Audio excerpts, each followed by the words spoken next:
We are arriving at USS Alabama Battleship Memorial Park.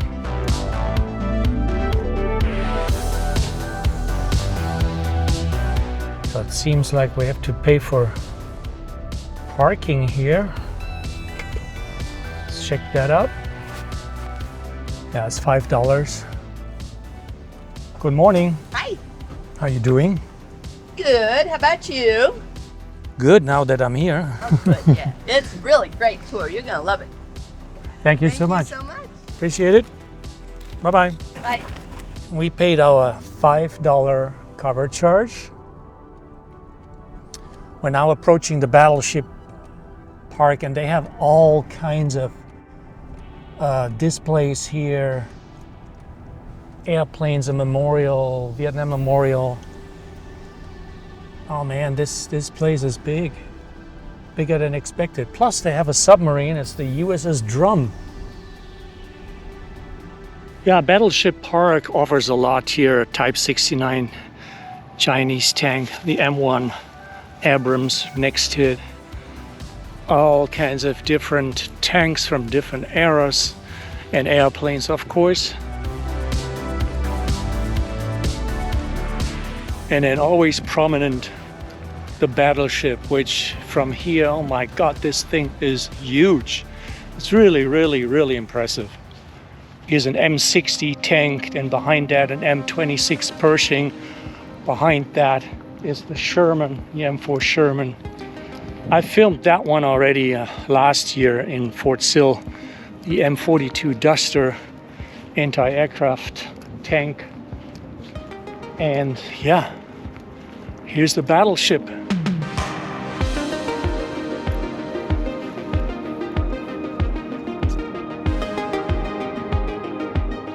I wonder what that thing is. Never seen something like that. USMC should be US Marine Corps. It's an LVTP 5A, 1956. Landing vehicle tracked personal. Whoa, okay. Never seen one.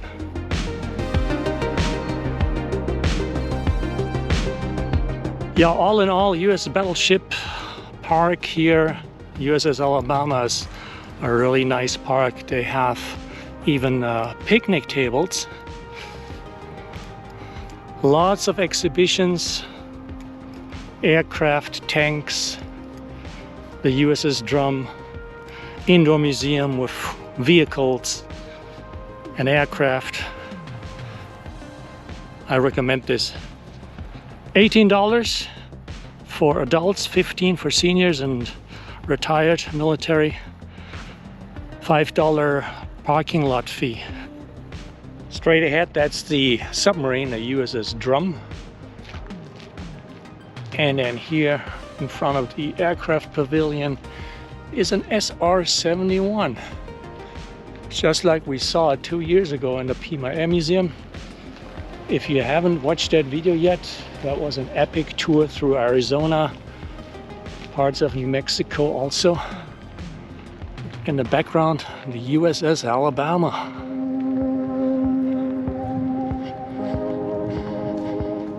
Ticket office hours is 8 till 4. The ship is open till 5 p.m.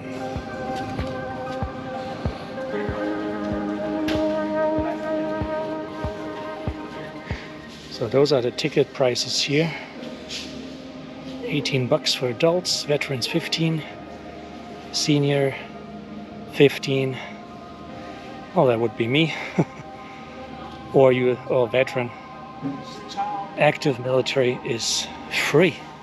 So what they do is they take a picture of you there in front of the submarine, and then you can take the photo with you later. I mean, of course, you gotta pay for it.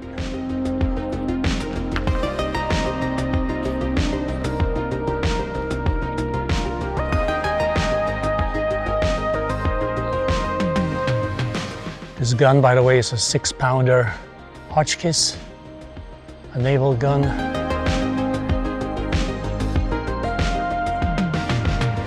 Fortunately, the biplane, I don't see anything saying what it is. But like this here, those used to be airplanes that were mounted on a battleship, if I'm not mistaken. They would be launched from a catapult and then land in the water, and then the battleship had a crane to bring it back on board.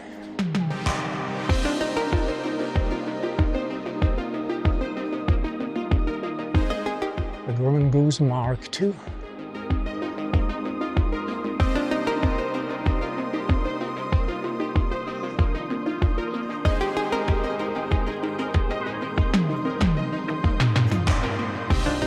And of course the B-25 Mitchell. We filmed that one in El Paso when it came to visit, and you can actually book a flight with it. This is a different version though. It doesn't have all the guns like the one in El Paso had.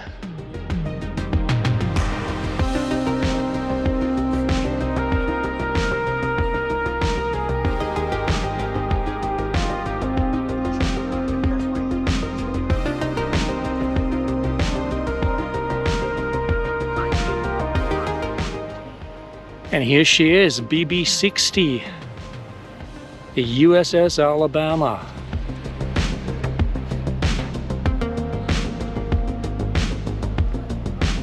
First impression, she looks pretty darn good.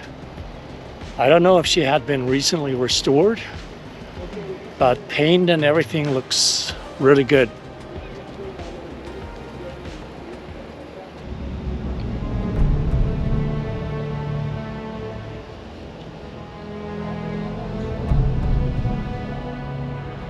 She had quite some armament.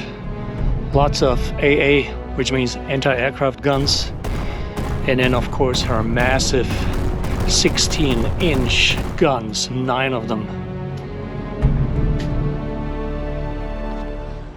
Right now I'm at her aft turret. I don't know if you can look inside.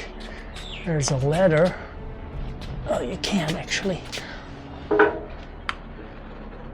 You can't even crawl in there. I'll do that later.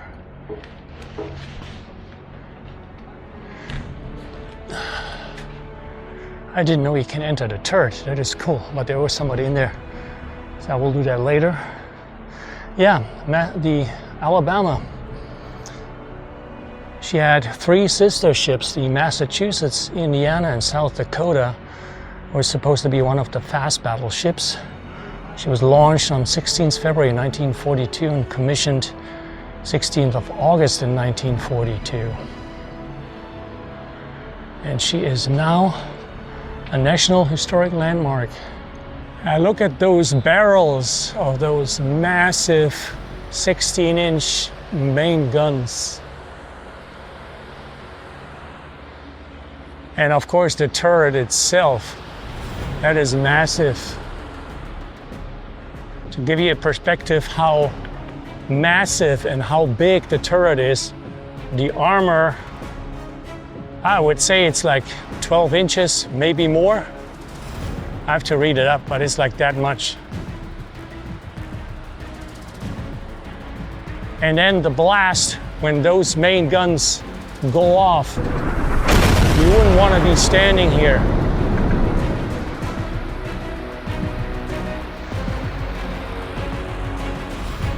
This is a Mark 8, 2,700-pound armor-piercing projectile. It's almost as tall as I am.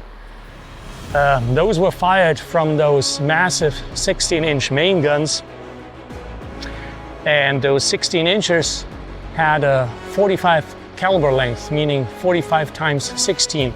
That was the barrel length. And had twice the speed of sound, and the guns were accurate up to over 20 miles. The Iowa battleship had even a larger, not caliber, it was still 16-inch, but it was the barrel length was longer, so they could fire further out. Here on this platform, there used to be a catapult for one of those seaplanes, which is still visible here. That is one of the catapults where a plane would sit on top, and then it would swivel out to the side of the ship, and then the plane would be propelled out by the catapult onto the sea. And that was the crane here to retrieve the planes. And as I said, massive anti-aircraft guns all around the ship. Those are quadruple 40mm guns right here.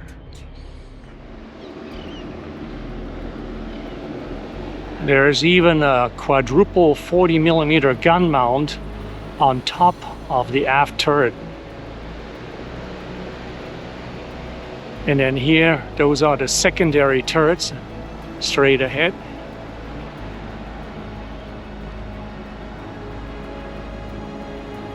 A rangefinder.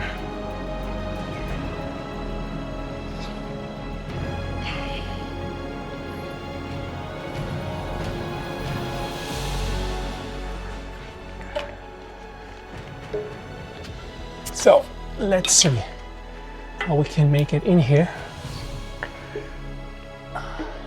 Everything is oily. Okay, I am inside the turret now. I had to take all my gear off to make it in here. So this is just where I climbed up. It's very, very small. And then here, that would be the rangefinder where I've just filmed that portion over there. That is sticking out of the turret. And of course, to the other side, it goes also. It's like a periscope. And then you have all kinds of controls here. Actually, 2 seats for the operator, one here, one over there. Don't ask me what all that is. I'm not familiar with it.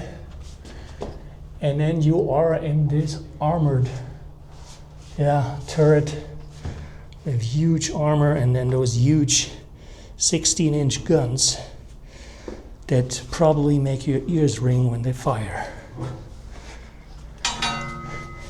So you can crawl around in here. There are, of course, doors that are closed. Here is one that is open. And here you can, oh yeah. Okay, here's the breech of one of the main guns. Down there. The breech is currently open, it's dropped down. Somewhere down there would be also the shells coming up. This here, I think, is the chute. Let me see if I can get a better view from here. There's a gate right there. That could be where the powder bags will drop out, but I'm not sure. Hard to tell. This here, to the right, that would load and ram basically everything into the barrel. I don't know about this ship. The Iowa took the projectile that you just saw outside, plus 6 powder bags. And if I'm not mistaken, one bag was 50 pounds. Here's a window. You can see the breech again, the gun, which is in its elevated position.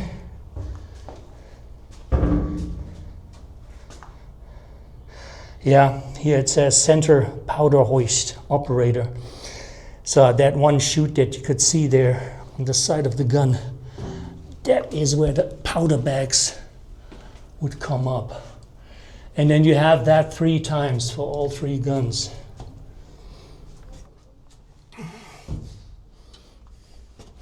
Here you can get to the other gun, the powder chute right there, the loading mechanism here to ram everything into the gun, and then the gun is down there. Yeah, and then the turret, of course, is not just sitting on top of the ship. The turret is like a skyscraper. It goes several floors down because it has all those different levels where they handle ammunition, powder, and so on. The control panel here. think that has to be with communications.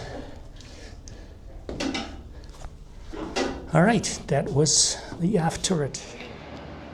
Yeah, I don't know how many times I banged my head in that turret. The interior is at most 4 feet tall. That's it. So here it says tour entrance. Let's do that. Ooh, they got a sliding door. So we just entered the battleship through that sliding door. Here you can go to a lower deck. I wish they would have a pamphlet or something. Oh, there it is. See? Talking about it. Tour guide. So that you actually know where you're going.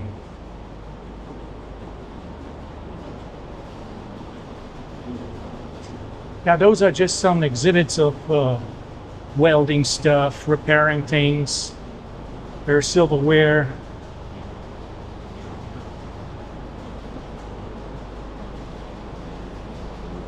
Here's a layout of the ship. We've just been in that turret right there, and there you see that's how long the turret actually goes into the ship. And that is, of course, with the forward turrets as well. It goes several decks deep.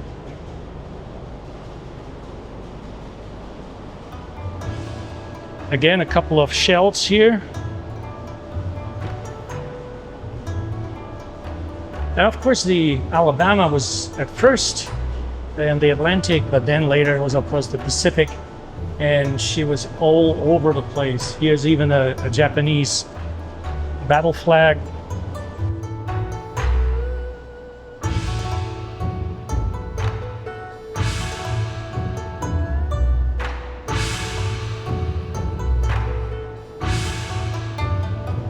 The uniforms of the Japanese Imperial Navy. One of their handguns, a Nambu.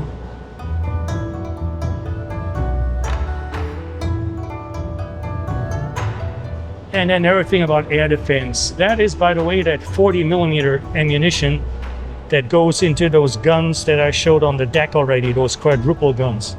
The smaller ones, they take this here, the 20mm. And then the secondaries, the big ones in turrets, they take a 5-inch projectile. That picture shows the ammo storage for the 40mm guns.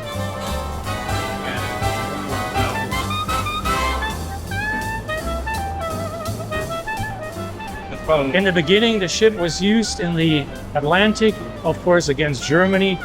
I didn't hear much about that. It was mostly Pacific.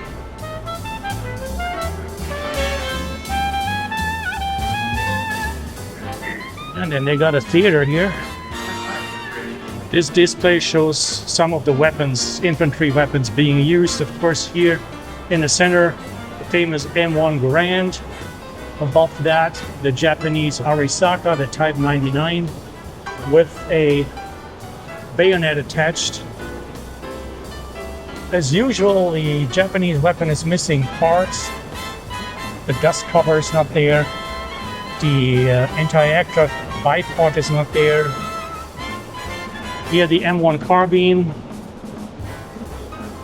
US, and then of course the famous 1911 handgun, US. A US hand grenade, a Japanese hand grenade.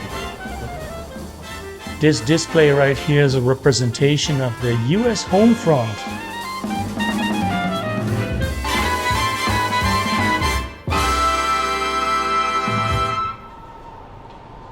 So right here it says start.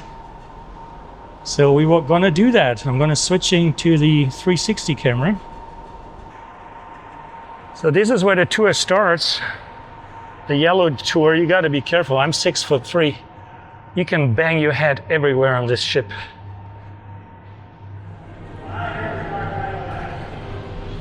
Here are some of the bunks. That's how they slept. 1, 2, 3, 4 high. Not much privacy in here.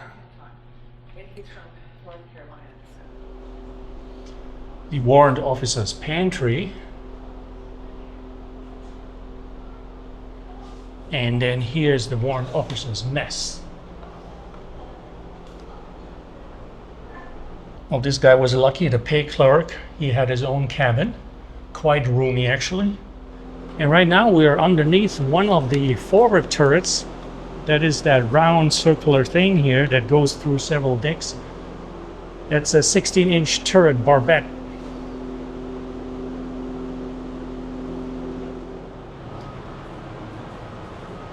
Yeah, and this is where crew could sleep. There are bunk beds here. Now we are approaching the second turret. This class of battleship had 2 forward and 1 aft turret. Now, of course, back in the days of World War II, diving gear was a little different from what it is now. Here's a representation of that. Yeah, that's where we came down, and we went forward to the ship, but now we go aft. This here is the butcher shop.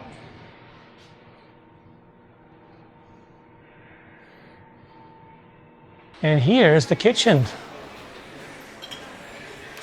Quite big. It goes all the way to the other side. Well, it had to feed quite a few people. That's how they were sitting here eating. Also in there where the bunk beds are. And then here, everywhere where there was room.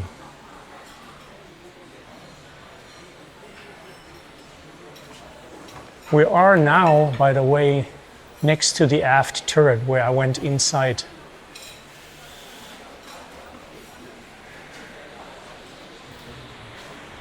Oh, there's air conditioning in here. That is something. Again, that's how far the kitchen goes, all the way to here. From all the way down there where the other wall is.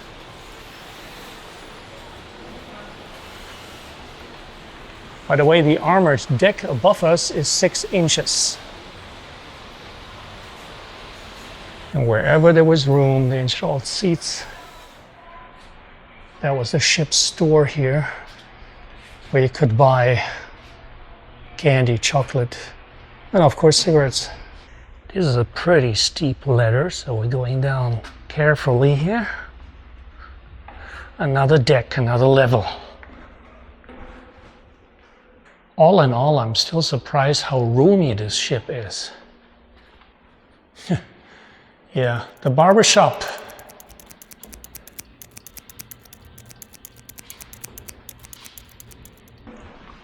And here's another bunk room for the sailors. This time it's only 3 beds above each other. And you can fold them up, and then you have more room in here.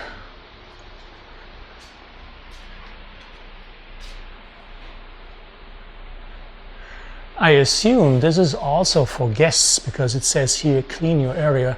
Remember, it's a privilege to stay aboard the USS Alabama. So clean up after yourself. Yeah, and even aboard a battleship, people sometimes get out of line. So this is the prison.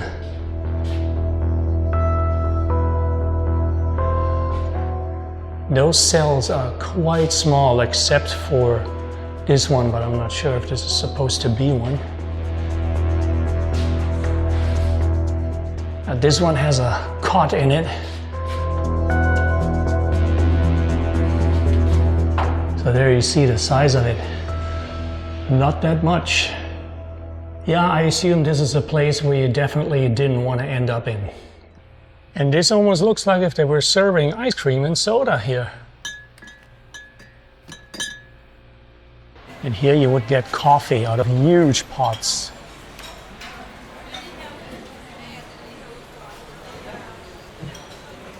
So we go from the air-conditioned section to the non-air-conditioned section, and you can feel it right away. We are next to the aft turret. And then again, the cruise galley.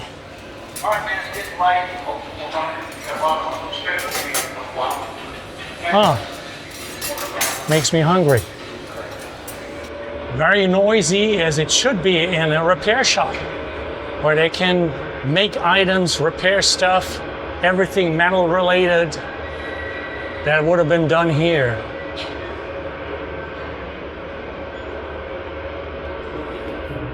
By the way, those rails above my head here, they are meant to transport ammunition. Well, here they got a chapel even. But accidentally we found the correct way to go down another level. And once again, those staircases, they get steeper and steeper. Imagine the ship is in heavy seas and you gotta go down here. Oh, it looks like some generators. Diga was saying that's what that is. That was a way to counter German magnetic mines. They used charged copper coils run through the ship to match the background fields of the Earth. Oh, this technology was utilized on Battleship Alabama, the central radio room.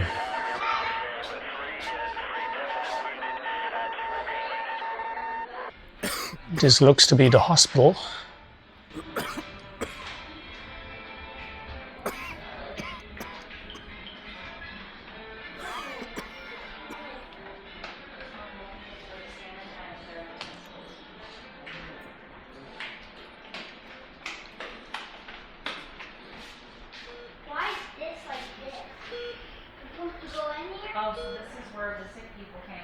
The ER. And this here is the dispensary, or in other words, the drugstore. As I have said earlier, I'm 6'3", and look at this here. I can barely fit underneath. That's tight. It's a doctor's office.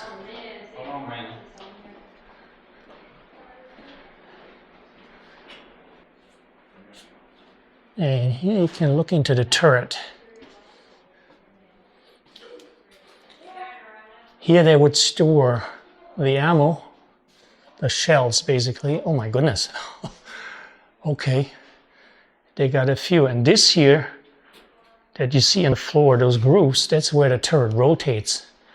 So to my left, that would rotate. To my right, that would be stationary. And they got a lot of shells.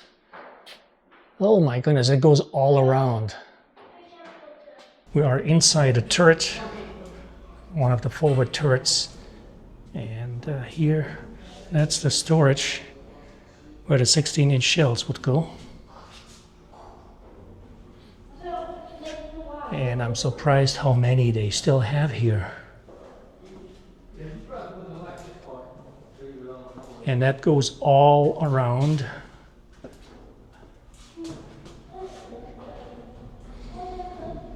And you see how they are secured, because where they're standing, that is the rotating part of the turret. And then here we can go further down into the turret. And that is really narrow.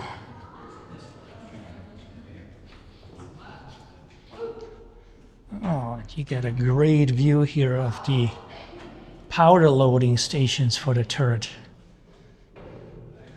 which would be right down there. And as I said, 6 bags per barrel plus the projectile.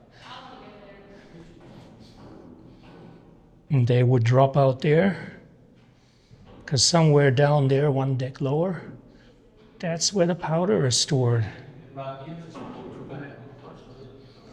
And those drums that you see there, that is where the bags are stored in. And then they're taken out and loaded into the hoist. And then it goes up to the guns. Once again, here storage for more projectiles or shells. Yeah, that's an interesting view here. And I just fell almost because there's a big dent here in the floor. There. And it's quite possible that a shell dropped here at one time. Because remember, 2,700 pounds, that armor-piercing one.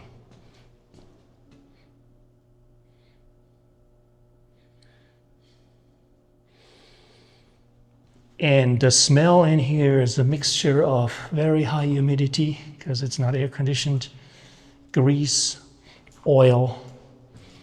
Yep. And back in the days, probably, I don't know if that powder smells, but maybe. Yeah, from the turret powder loading station, we're going back up. There is no stair that goes one level lower. And I believe this was cut in here also. That's not how it used to look like. They didn't make it that easy for the sailors. That's for sure.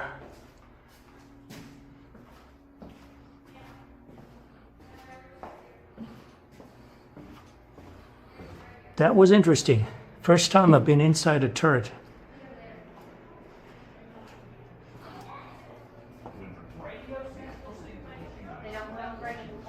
And look at all those cables. Imagine ship gets hit and a bunch of those are destroyed and we have to fix them.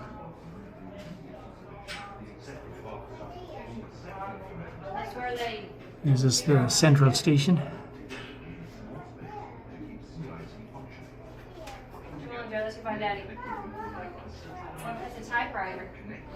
The ship could have been navigated from here. This is the Combat Information Center, the CIC. The ship had radar already. The Combat Information Center was the heart of the ship in carrying out her mission. Here, information collected by visual means, sonar, radar, and radio came together, was evaluated, and relayed to all stations and personnel as appropriate. This room was the damage control center, where all data would be collected about damage the ship had received.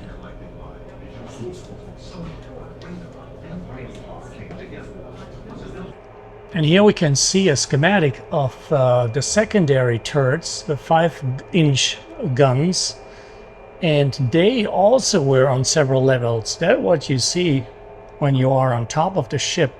But then there are several levels, and we are in the 3rd level right now. It's the lower handling room where they would actually hoist the ammo up to the 5-inch turrets, to the guns. And that is the 5-inch ammo storage. Also, those were 2 parts. They have the projectile and then the charge. We're in the lower handling room for the 5-inch secondary turrets that are above deck.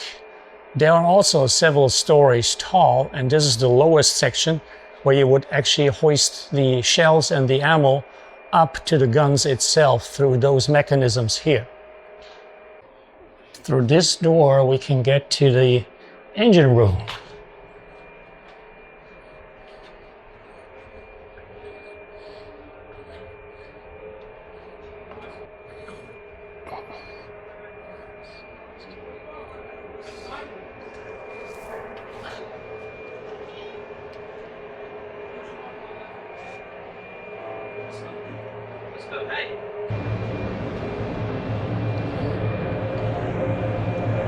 Yeah, and here we are in front of one of the boilers, which would be this here. There are 8 boilers on the battleship.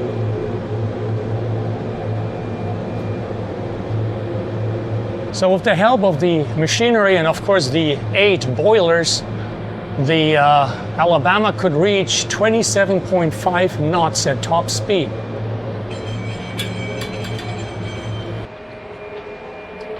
Well, now imagine What you hear now, that is artificial noise. This is not the running engine, but imagine those engines would be running and you think it's hot right now.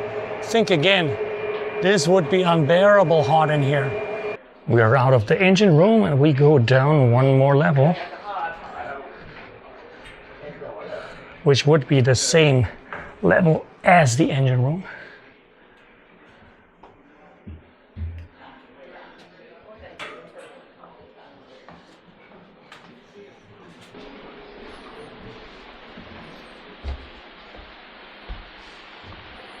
Yeah, there's more machinery here. Oh my goodness, and look at that control panel over there. Yeah, that's machineries for the range keepers and vertical gun directors.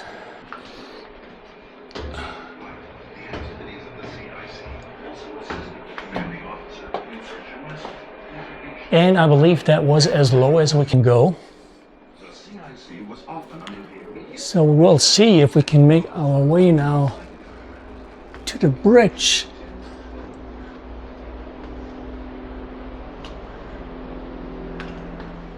So we got out of the lower decks and we are right underneath one of the 5-inch turrets, the secondary guns.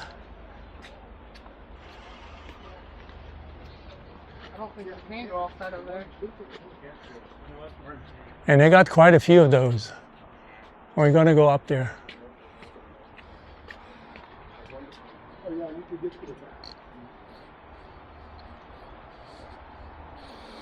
But first we go to the front, the stern of the ship.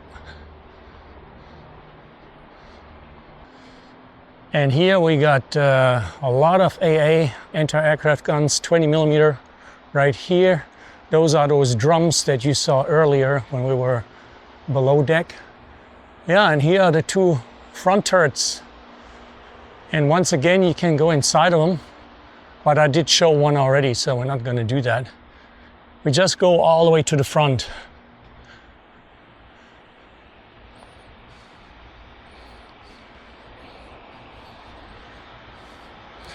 And when you look to the left, there is the outdoor museum portion with even tanks here.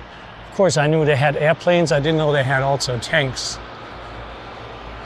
And once again, anti-aircraft guns galore everywhere. And then this anchor chain, my hand in comparison.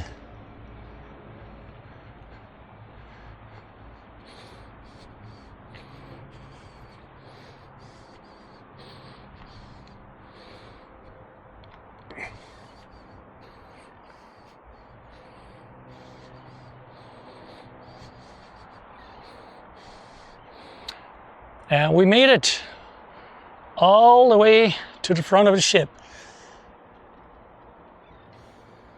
Yeah, the USS Alabama is a very, very impressive ship. I've been on the US Iowa too and the USS Texas. You cannot compare those, of course not. But this here, this is really, really an awesome ship and well worth the visit if you have a chance and you are in the area.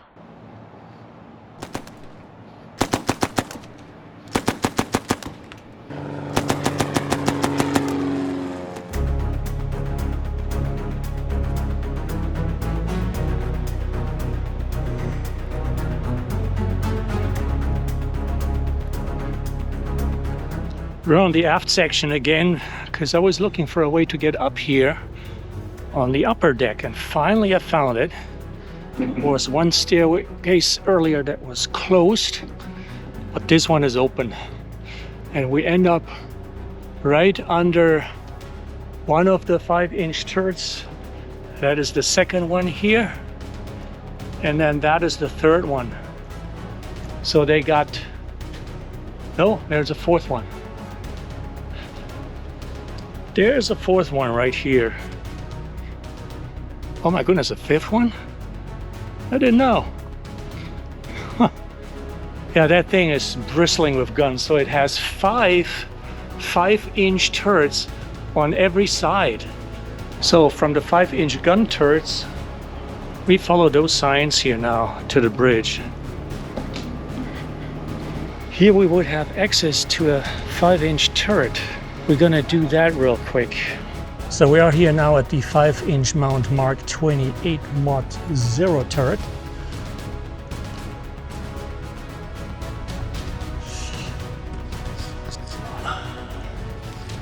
It's, again, difficult to get in for me, especially with all that camera gear. Yeah, but here we are. Those are the ammo hoists. That's where the ammo would come up. And we've been on the lower decks where it's being loaded. So here's one of the 5-inch guns. And then here's the other one. They had a surface range of 18,000 yards.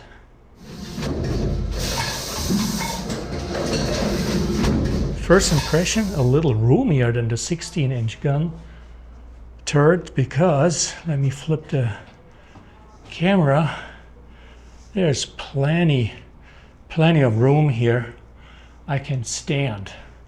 So that is a good thing.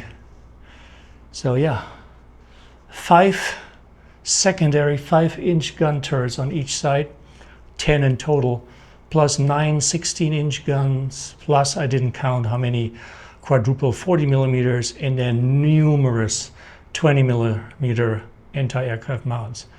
This ship has guns. Unfortunately, on this side of the ship there are no signs, but the bridge is usually up, so we go up.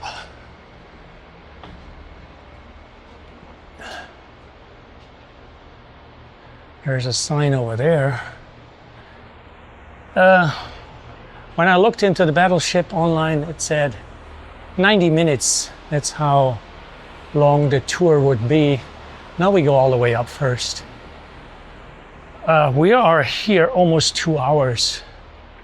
90 minutes doesn't cut it. And then we still have to do the submarine. The USS Drum. Ah, there is now a sign, bridge. Okay, let's go there. Enter here. Well, is it open? Oh yes, it is. And of course, this is part of the Citadel. You can see this armored door here, how thick it is. Oh, here, okay. But only as far as this. That's all there is.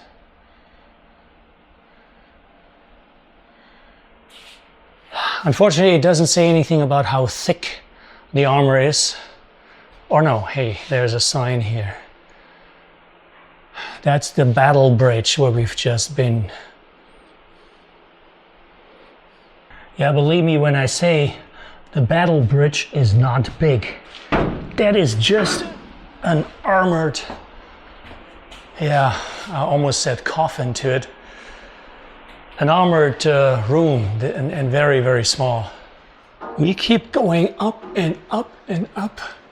Those tiny ladders here, where with my camera bags, can barely squeeze through.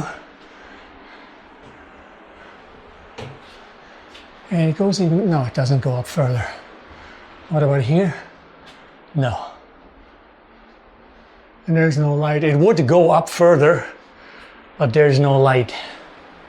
So let's see what kind of view we have from here.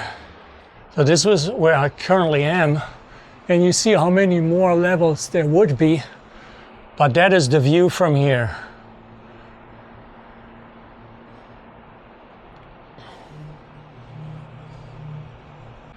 Yeah, I believe we finished the tour of the battleship. We've been almost like 5 stories up there. We've been to the battle bridge. We've been to the engine room. We visited a turret, also a secondary turret. Yeah, we've seen it all. Oh, yes, please. So now off we go to the USS Drum submarine. Beautiful ship, the Alabama. Well worth the visit. Keep in mind though, you can get lost on it. It's big.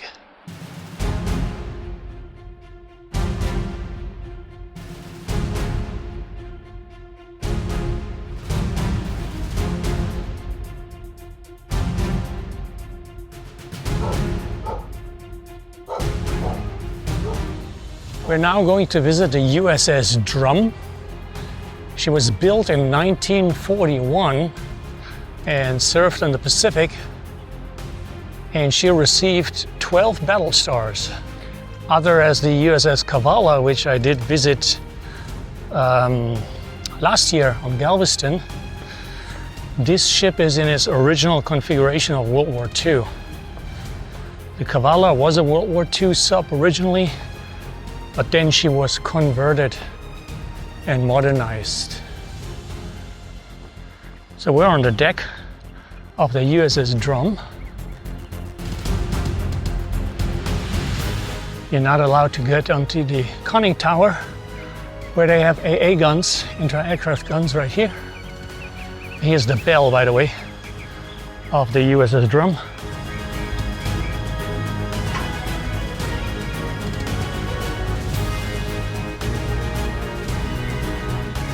And as I can see, this one was also equipped with radar. And then you see two periscopes up there. Two radars, probably one surface radar, one air radar, air surveillance. And the Drum has another AA gun here. Looks like a 40 mil. And a deck gun. It's a 5-inch gun.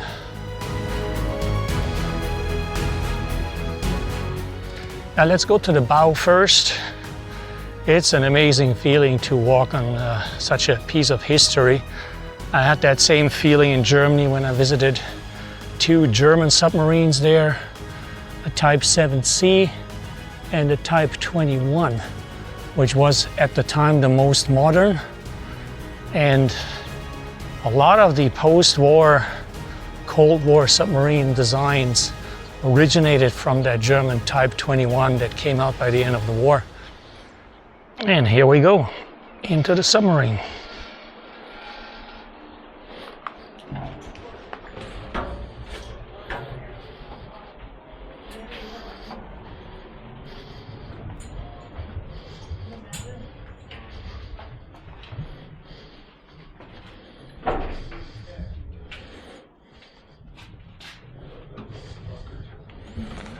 The forward torpedo room. The Drum had 6 forward-facing torpedo tubes, and 8 reloads were stored here in this compartment. Come down, son.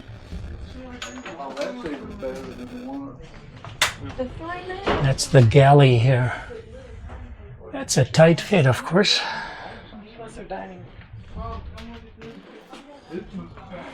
Some bunks.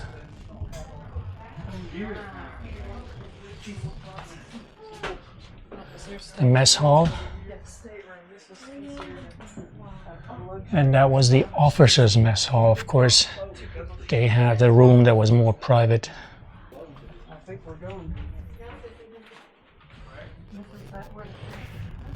Those bunk rooms here are all officer rooms because they have privacy.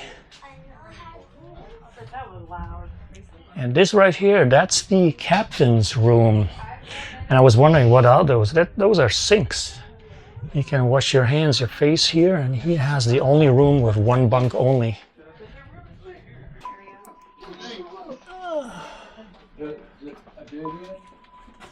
Yeah, it's the conning tower. And that is the control room where we are at. Inside the control room. And here's the Christmas tree. Green lights usually indicate everything is good.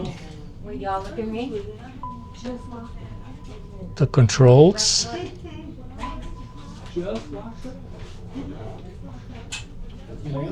Hydraulic manifold. I don't know. This is to control the stern and the bow dive planes.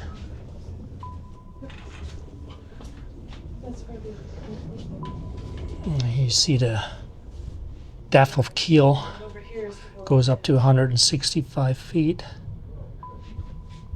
I assume.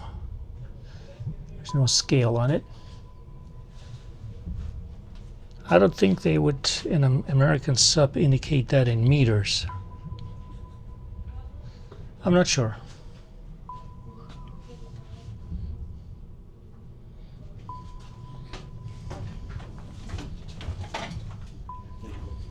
And then up here, conning tower.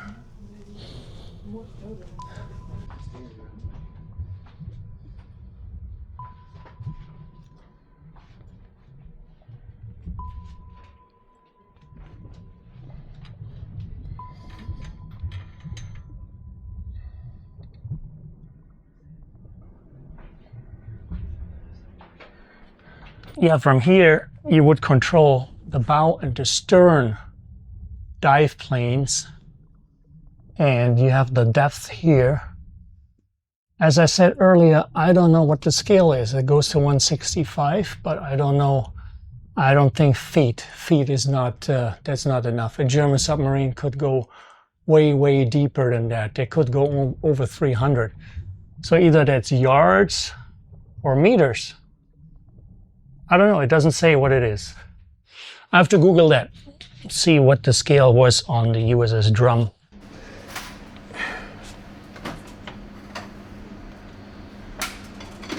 Now that is actually, the other one was the officers, little officers pantry galley. This is the main one here. Oh wow, roomy. Compared to the German sub I was on, this is roomy. It's like a hotel. And here are more bunk rooms. This is a surprisingly big sub. So here we are in the engine room. Those must be the two diesel engines here.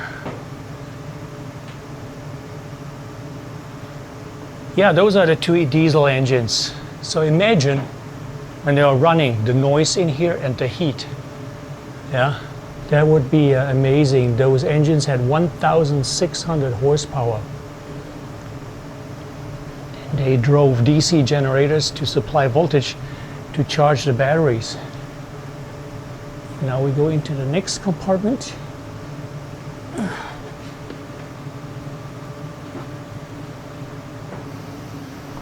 So we've just been in the forward engine room. Those engines were used when the submarine was on the surface. And this is the aft engine room. There are some covers removed here so that you can actually look into the engine. You see the cylinder heads. Unfortunately, it is hard to see. There's too much reflection from a lamp here. And that's the cylinder right there. Yeah, but why make it difficult, right? I just noticed they have a cylinder here. So you can see those engine parts that are usually inside the engine, of course. And by the humming, you can tell this has to do with electricity. That's for the electric motor control.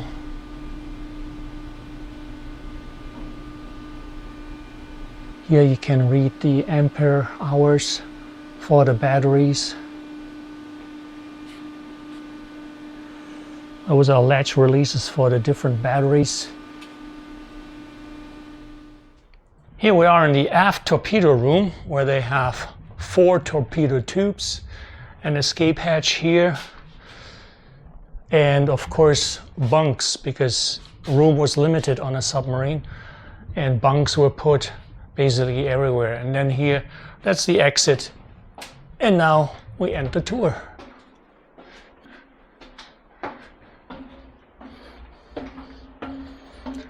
And what's your head? Oh. This ends the tour of the USS Drum.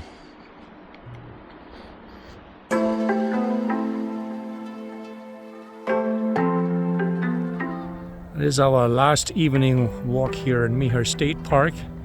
We walked by those cabins again, and this time we walked to the boat launch area, and they have kayaks here.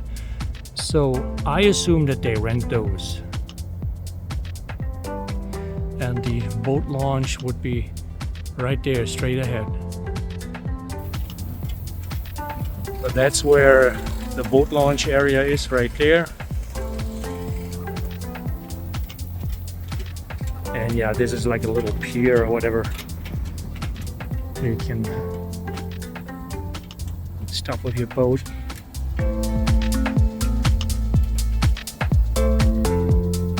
Would be actually nice to go out there on a kayak. I've never done this. I don't know if Delta would go on a kayak. So today's our last evening here at Meaher State Park, and we're gonna do a cookout. We'll cook a steak for Delta. Well, of course, she gets the steak, I get hamburgers. Delta's gonna be very happy about her steak. Onions smell good, the burgers look good. The hamburgers are ready, and they look really, really good. Delicious. Hope they are. And then here's Delta's steak, and she can't wait. She's already like, okay, where's my food? To your place, Delta. Go to your place. No. There. On your place. Yes, that's a good girl. Stay. Good. And it's sunset. Oh my God, that's a burger.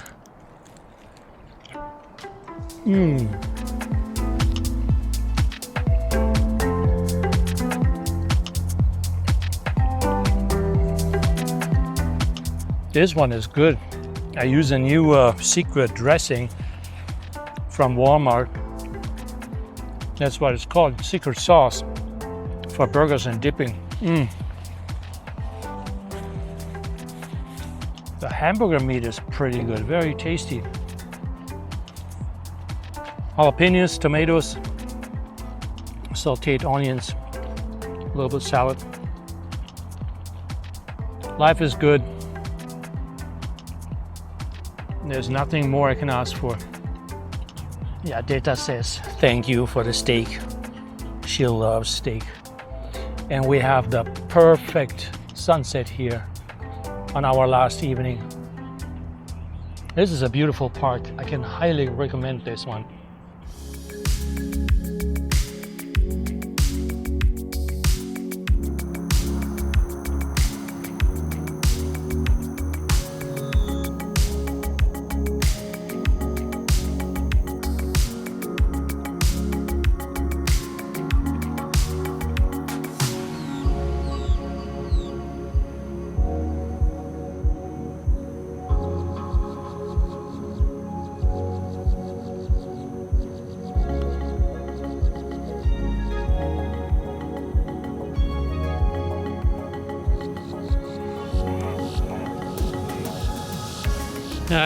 He was not pleased that we started walking towards him. Sorry.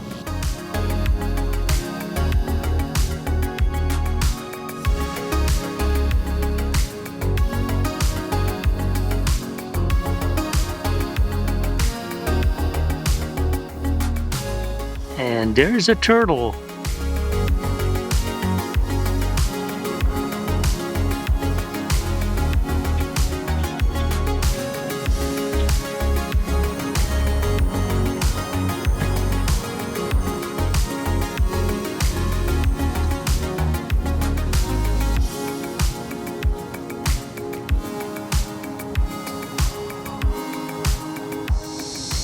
Yeah, that's our last morning here at Meaher State Park.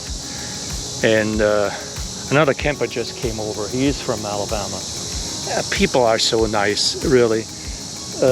He asked me if I ever heard of some sausage. Kanaka? I don't know if I pronounce it correctly. But he brought me over some. And I thought that was so sweet and so nice. You always meet nice people when you're out and about camping. That's awesome. Thank you. We are leaving Meaher State Park near Mobile, Alabama. It was a absolutely beautiful park. Absolutely beautiful. I can highly recommend this. This park is super clean. The bathrooms are great. Everything is maintained well. The only thing missing is you do not have hiking trails. There are no trails here, just a boardwalk and a fishing pier. So now we are heading towards Fort Dixon in Florida.